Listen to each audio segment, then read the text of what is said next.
In the far north of Middle-earth, beyond the familiar green hills of the Shire, and even the weathered peaks of Weathertop, lies a realm shrouded in perpetual shadow and bitter cold, a place where snow-laden winds howl through jagged mountain passes, and ice never fully melts from the darkened valleys. This is Angmar, the Iron Home, the witch realm that once brought the great kingdom of Arnor to its knees. But though the Witch King has long since fallen and his armies scattered to the winds, the question remains, is evil still buried in these cursed lands? Tonight, we'll delve into the dark history of Angmar, explore the malevolent forces that once called its frost-bitten peaks and ice-shrouded valleys home, and examine what sinister remnants might still lurk in its frozen wastelands and crumbling snow-covered fortresses.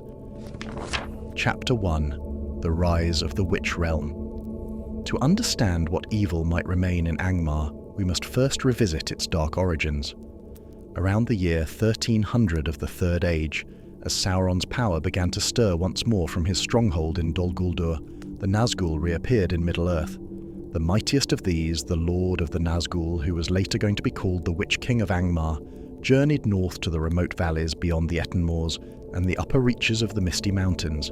Here, in a land of bitter cold and eternal winter, where icy winds carved through mountain passes and snow fell even in what should have been summer months, he established his realm, Angmar, meaning Iron Home, in both Sindarin and Quenya.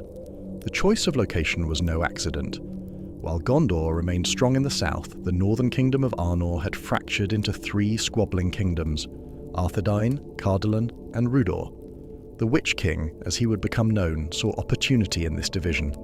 From his fortress capital of Carn-Dûm, built upon the snow-crowned northernmost peaks of the Misty Mountains, its black towers rising like jagged teeth against the grey sky, the Witch King gathered his forces. Evil men fled to his banner, descendants of those who had served darkness in ages past. The hills and caves filled with orcs, many streaming down from their strongholds in Mount Gundabad, their torches flickering like malevolent stars against the perpetual gloom. Hillmen from the frozen wild lands threw in their lot with the Dark Lord. Trolls emerged from their ice-bound lairs, their massive forms casting long shadows across the snow. Wolves and wargs prowled the snow-drifted passes, their howls echoing through the mountain valleys.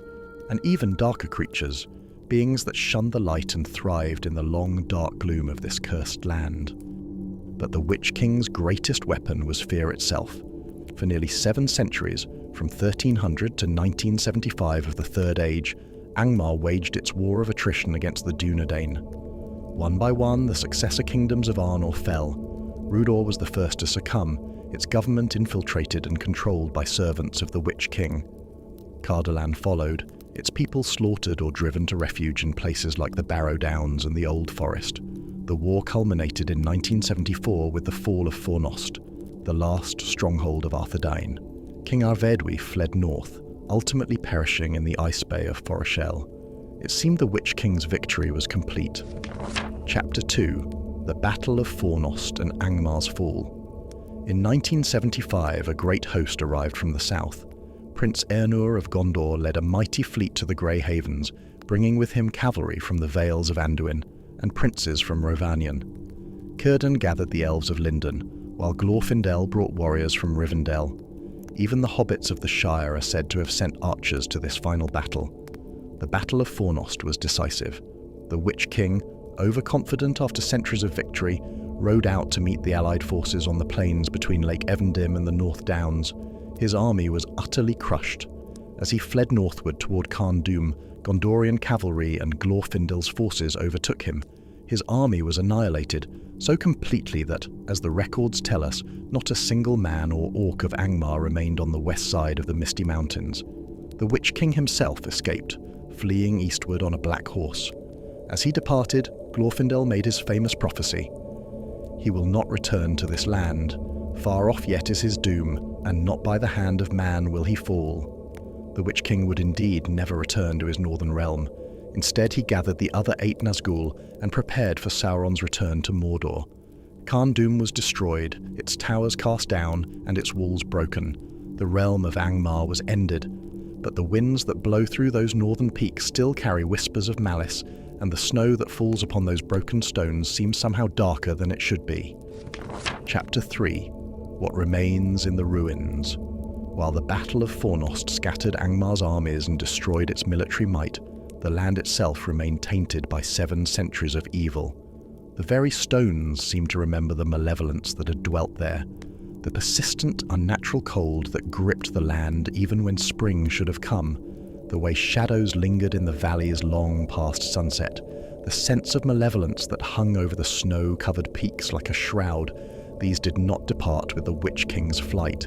Canon tells us that some orcs survived in the ice-covered ruins of Carn-Dûm even after the battle, hiding in the deep cellars and frozen caves until at least the War of the Dwarves and Orcs in the 27th century of the Third Age, and possibly beyond. These weren't merely stragglers. They had made the frost-bitten ruins their home, breeding and multiplying in the darkness beneath the broken, snow-laden stones. But orcs were perhaps the least of what remained. The Witch King had spent nearly 700 years pouring his malevolence into this land. He had summoned not just armies, but spiritual corruption itself. Evil spirits from across Middle-earth had been drawn to Angmar like moths to a dark flame. We know from the histories that the Witch King sent evil spirits from Angmar and Rudor to inhabit the Barrow Downs after the Great Plague. These became the dreaded Barrow Wights that would later trap Frodo and his companions. But if such spirits were sent forth from Angmar, how many more remained behind in the land that had birthed them? The ancient burial mounds and tombs scattered throughout Angmar's windswept landscape would have become repositories of evil, their entrance stones frosted with perpetual ice. Unlike the Barrow Downs, which were cleansed by Tom Bombadil's intervention, the northern graves remained untouched, half buried in snowdrifts that never fully melted. The spirits dwelling in these dark places would have grown more malevolent with each passing century, feeding on the residual evil that permeated the very soil. Chapter 4: The Fortress of Carn-Dûm. Carn-Dûm itself deserves special attention. While the fortress was said to be utterly destroyed in 1975, the foundations of such evil are not easily eradicated.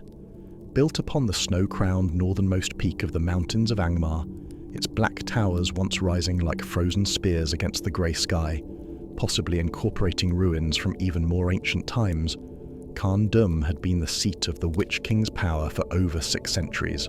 The very stones of this fortress had been witnesses to unspeakable rituals. Here, the Witch King had practiced his necromancy, commanding the dead and communing with spirits of darkness. The dungeons beneath Carn-Dûm had housed prisoners of the Dunedain, who suffered tortures both physical and spiritual. Their screams had soaked into the stone, their despair had become part of the architecture itself. Even after its destruction, such a place would retain its power to attract and harbour evil. The broken walls covered in deep frost and collapsed towers half buried in snow would become refuges for creatures that shun the light. The deep cellars carved into the mountain's frozen heart and hidden vaults, perhaps overlooked by the victorious armies, might still contain artifacts of power, weapons forged in darkness and quenched in ice, scrolls inscribed with forbidden knowledge on parchment that never decays in the bitter cold, or worse, vessels that once contained bound spirits, but now lie broken and empty among the snow-drifted ruins. We know that in later ages, servants of darkness attempted to rebuild Carn-Dûm. While these may be non-canonical sources, they suggest a truth about places of great evil. They call to those who would serve darkness, drawing them back like a lodestone draws iron. Chapter 5: Creatures of the Northern Darkness. Beyond the ruins of civilization, the wild places of Angmar would have remained home to creatures that thrived in the realm's evil and bone-numbing cold. The land itself speaks to this, a realm of eternal winter, where the sun seems dimmed behind grey clouds and shadows linger long past their natural span across the snow-covered ground. The hills and valleys would still harbour packs of wargs descended from those that served the Witch King, their thick fur matted with ice, and their breath visible in the frigid air as they hunt through the snow-drifted wilderness. These are not ordinary wolves, but creatures touched by malevolence, perhaps bearing within their bloodlines the corruption of their ancestors who served darkness. They would be larger, more cunning, and possessed of an unnatural hunger for the flesh of thinking beings. The caves and deep places might still house trolls, not just the common hill trolls that served the Witch King's armies, but perhaps stranger breeds adapted to the eternal cold. Snow trolls with hide like frozen leather that never saw sunlight, cave trolls dwelling in the icebound depths of the mountains, and perhaps even more aberrant creatures bred in the darkness of Angmar's frost-covered depths. Trolls and wargs are merely the beginning. The Witch King was master of necromancy, and such arts leave lasting marks upon the land. In the deep valleys and hidden gorges of Angmar, one might expect to find undead creatures that predate even the Witch King's reign. Ancient warriors of long-forgotten battles awakened by his necromancy but never returned to rest. Ghouls that feast upon corpses and carrion. Wraiths that are neither living nor dead, but something caught between the two states. The very air of Angmar would remain poisonous to living things, each breath visible as frost in the cold. Plants would grow twisted and wrong if they grew at all, gnarled trees with bark like blackened ice, thorny bushes that bear no fruit but seem to drink the warmth from the air around them. Water sources would run foul and bitter, often frozen solid even in the height of summer. The land itself would seem to resist healing, as if the frozen earth remembered every drop of blood spilled upon it, every scream that echoed through its icebound valleys. Chapter 6. Spirits and Shadows. Perhaps most disturbing of all are the spiritual remnants that would linger in Angmar. The Witch King was, above all else, a creature of spirit, a being whose physical form was merely a vessel for his true self, bound to his ring of power. His residence in Angmar for nearly 7 centuries would have left spiritual echoes throughout the land. These echoes might manifest in various ways across the snow-covered ruins and ice-locked valleys. Visitors to certain places might experience overwhelming dread or despair without visible cause, their breath coming in sharp, visible puffs as an unnatural chill settles over them. The very air might seem to whisper with voices speaking in the black speech or other dark tongues, their words carried on winds that cut like frozen knives. Shadows might move independently of their sources across the white snow, reaching out with grasping tendrils toward living beings. More dangerous still would be the bound spirits, entities that the Witch King summoned or created during his reign, but which were anchored to specific locations rather than sent forth to do his bidding. These might include houseless spirits that had been corrupted and enslaved, now trapped in Angmar's ruins, souls of prisoners who died under torture, their anguish binding them to the places of their suffering. Artificial wraiths created through necromantic rituals, existing as guardians over hidden treasures or secret places, echo spirits, psychic imprints of the Witch King's own presence, retaining fragments of his will and malice. Such spirits would be invisible to mortal eyes under most circumstances, but their presence would be felt as a crushing weight of despair, a sense of being watched by hostile intelligence, or sudden temperature drops that have no natural explanation. Chapter 7. The Taint of Sorcery. The Witch King was not merely a warrior or commander, but a sorcerer of immense power. His magic, drawn from his ring of power and his connection to Sauron, was of the kind that leaves permanent marks upon the world. The very practice of such sorcery in Angmar for centuries would have changed the fundamental nature of the land. Certain locations might have become nexuses of dark power, places where the barriers between the physical world and the shadow realm have grown thin, marked perhaps by circles of blackened stone that remain free of snow even in the deepest winter. In such places, the laws of nature might function differently. Time might flow strangely, with visitors finding that hours have passed in what seemed like minutes, or that they have aged years in a single night, while the aurora dances overhead in sickly colours. The elements themselves would bear the taint of corruption. Fire might burn with unnatural colours, cold blues and poisonous greens, and give off noxious smoke that never seems to rise properly in the frigid air. Water might flow uphill in defiance of gravity, or freeze into unnatural shapes that hurt the eyes to look upon. The very stone might weep tears of poisonous moisture that freeze before they hit the ground, or pulse with a heartbeat-like rhythm that can be felt through thick boots on snow-covered ground. Most dangerous of all would be areas where the Witch King conducted his greatest rituals, the summoning of armies of the dead, the binding of spirits, or the creation of his most powerful servants. These places would remain charged with malevolent energy, potentially triggering supernatural events or awakening dormant evils when disturbed. Chapter 8. The Northern Wastes. Beyond the immediate area of Carn-Dûm and the political boundaries of the former kingdom, the broader northern wastes would have served as hunting grounds and territories for Angmar's creatures. These vast, empty lands, where snow falls year-round and the wind never stops its mournful howling, too cold and barren for normal settlement, would have provided perfect refuge for beings that could not tolerate the growing light and hope that followed Angmar's fall. Here, in the furthest reaches where blizzards rage for months without end and no Dunedain ranger ventures, no elf lord extends his protection, the worst remnants of the Witch King's legacy might still roam. Fell beasts too injured to follow their master south might have made lairs in remote ice caves. Servants of darkness who escaped the Battle of Fornost might have established hidden strongholds among the glacier-carved peaks, maintaining their dark traditions in isolation among the snow and ice. The very remoteness of these regions would work in evil's favour. Unlike the lands closer to Rivendell or the Shire, where good folk might notice and report strange happenings, the northern wastes lie beyond the reach of casual observation. Evil could fester and grow in such places, perhaps even organising into new threats given enough time. Chapter 9. The Question of Dragons. While not explicitly mentioned in the canonical accounts of Angmar, we must consider the possibility of draconic involvement.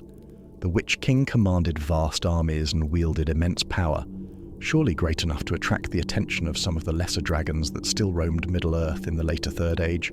Cold drakes, essentially dragons without fire but possessing terrible intelligence and malice, would have found the endless winter of Angmar much to their liking. These ancient worms, their scales like polished ice and their breath colder than the north wind, might have made bargains with the Witch King, offering their services in exchange for territory or treasure. If such alliances were made, the dragons' lairs would likely have been in the most remote and inaccessible parts of Angmar, deep caves in the highest peaks, or valleys so treacherous that even orcs feared to enter them. These ancient worms might still slumber in their treasure hoards, dreaming cold dreams of conquest and waiting for some signal to wake them from their centuries-long rest. Chapter 10. Artifacts of Power and Peril. The Witch King ruled Angmar for nearly 7 centuries, ample time to accumulate vast treasures and create powerful artifacts. While his personal possessions likely fled with him to Mordor, the sheer volume of magical items that would have been created or gathered in Angmar over such a span suggests that many would have been left behind. Hidden vaults beneath Carn-Dûm might still contain weapons forged in darkness, capable of striking down even the bravest warriors with despair, armor that grants protection at the cost of the wearer's humanity, rings of power created in imitation of the Great Rings but corrupted with evil intent, palantir stones or similar scrying devices, potentially still connected to Sauron's will even after his defeat, books and scrolls containing necromantic knowledge, binding stones used to anchor spirits to the physical world, crown jewels and regalia that carry the spiritual weight of the Witch King's authority. Such items would not become harmless merely because their creator had departed. Indeed, they might become more dangerous, their power no longer constrained by the Witch King's will. An abandoned magical weapon might strike at friend and foe alike, or a binding stone might begin releasing the spirits it once contained. Chapter 11. The Persistence of Evil. What makes Angmar particularly dangerous is the nature of spiritual corruption in Tolkien's world. Evil is not merely the absence of good, but an active, corrosive force that seeks to perpetuate itself. The centuries of concentrated malevolence that the Witch King poured into Angmar would not simply dissipate with his departure. Like a poison that continues to spread through the bloodstream even after the source has been removed, the evil of Angmar would continue to work its influence on the surrounding lands. The borders of the former kingdom might gradually expand as the corruption spread outward, claiming new territories and tainting previously clean lands. This process would be slow and subtle, perhaps taking centuries or millennia to complete, but it would be inexorable without active intervention. And who would provide such intervention? The elves were departing Middle-earth. The Dunedain were scattered and hidden. The kings of Gondor had their own troubles to the south. Chapter 12. The Fourth Age and Beyond. By the end of the Third Age, with Sauron's defeat and the destruction of the Ring, the nature of evil in Middle-earth would have changed, but not necessarily diminished. The great spiritual powers that had opposed darkness, the elves, the wizards, the Ents, were fading or departing. This would leave places like Angmar increasingly unchecked. In the Fourth Age and beyond, as men inherited the dominion of Middle-earth, the far northern wastelands would likely be forgotten by all save the most learned scholars. Maps would show empty spaces labelled, "Here lie the wastes of Angmar," but few would remember what that truly meant. This forgetting would be Angmar's greatest advantage. Evil thrives in forgotten places, growing strong in the absence of watchful eyes. What might begin as scattered remnants, a few surviving orcs, some lingering spirits, artifacts gathering dust in hidden vaults, could slowly coalesce into something approaching the original threat. The process might take millennia. Future generations might know Angmar only as a name from ancient histories, not understanding that the ruins still hold danger. Bold explorers or treasure seekers might venture into the northern wastes, never to return, their disappearances attributed to the harsh climate rather than more sinister causes. Chapter 13. Signs and Warnings. So, if evil does still lurk in Angmar, how can we recognize its presence? The signs would be subtle at first, easily dismissed by those who do not understand their significance. Travelers in the far north might report unusual cold snaps, even by the standards of those harsh lands. The aurora borealis might dance in unnatural colors, sickly greens and poisonous purples instead of the clean blues and whites of natural phenomena. Animal behavior would be among the first indicators. Birds would avoid flying over certain areas, even during their great migrations.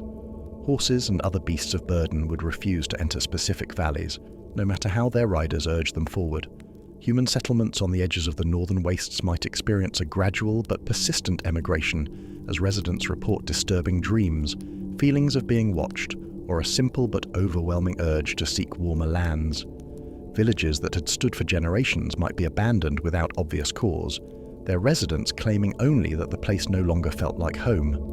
Rangers or other woodswise folk might notice more direct signs: tracks in snow that match no known creature, trees that grow in twisted patterns suggestive of ancient runes, or standing stones that appear to have moved from their traditional positions. While evil may indeed still lurk in Angmar, it is not clear or certain in any way.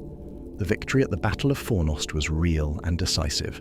The Witch King's power was broken, his armies scattered, his fortress destroyed. Whatever remains is weakened, diminished, a shadow of its former might. Moreover, the fundamental nature of Middle-earth had changed by the Fourth Age. The dominion of men brought with it new kinds of strength, the courage of mortal hearts, the resilience of those who must face death, the innovation that comes from necessity. While such strength might seem small compared to the ancient powers of elves or wizards, it should not be underestimated. The very remoteness of Angmar, while protecting any evil that might remain there, also limits its influence. The days when the Witch King could command vast armies and threaten kingdoms are long past. Whatever survives in the northern ruins must content itself with smaller prey and more limited scope. Conclusion: the eternal vigil. So what is the final verdict? Is evil still buried in Angmar? I think that it's likely some form of malevolence persists in those cursed lands.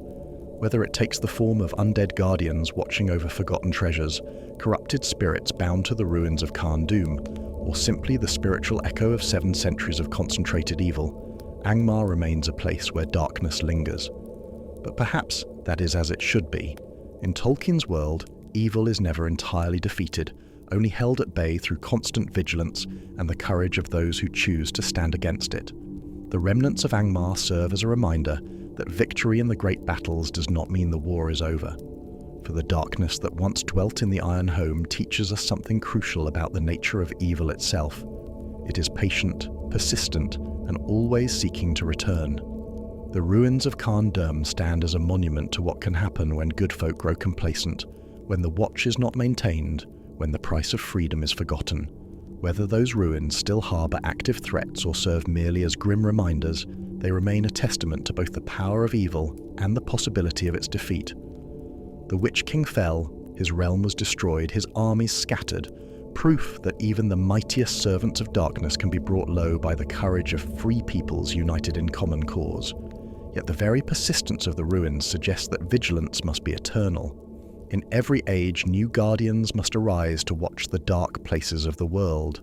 New heroes must stand ready to face whatever horrors might emerge from forgotten vaults and ancient shadows. The question is not whether evil is buried in Angmar, but whether we have the wisdom to remember it and the courage to face it when it stirs. For in the end, the greatest defense against the darkness that lurks in places like the Iron Home is not walls or weapons, but the simple determination never to forget the lessons of the past. In the depths of Angmar's ruins, in the shadows of its broken towers, in the whispers of wind through its empty halls, the echo of the Witch King's laughter may yet ring. But it is answered by something stronger, the memory of his defeat, the knowledge that evil can be overcome, and the promise that when darkness rises again, there will always be those willing to stand against it. Thanks for joining us in this deep dive tonight. Until next time, stay safe and stay by the fire.